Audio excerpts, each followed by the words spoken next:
Is it better to invest in multiple funds in each category? What are the advantages of this kind of investment approach when compared to investing in a single fund? Financial expert Mr. Gururaj will share his views with us now. Gururaj, over to you. It a good question. It depends on the amount of SIP you are doing. Right?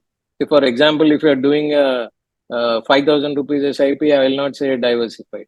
But if you are doing a 25,000 or a 50,000 SIP, it makes sense to diversify among that category also. Why I am saying is there is a beautiful tool called as overlap. Right? There is a beautiful tool which is called as overlapping. Right? So when I'm taking, for example, if I want to invest in Aditya Birla small cap, and I also want to invest in SBI small cap. Right now, by running this tool overlap, it tells me what percentage of my portfolio is common. For example, if 90% of my portfolio is common, my diversification is not helping, right?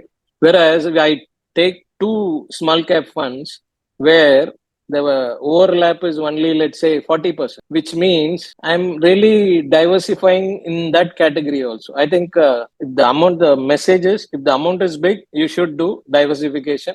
And how do I do the diversification or select the two small cap funds? Check for the overlap among them. Tools are available. Immediately it will tell you. You need not go and sit and compare share to share. That's not required at all. Yeah. Thanks for your detailed explanation. Are you in search of a personal guide who can remove the stress of handling your finances? Then please feel free to avail our expert consultation. And also you can attend our webinars to gain investment related insights. Both the consultation and webinar are absolutely free and you can find the link in the below description. Please like and share and do subscribe to Holistic Investment.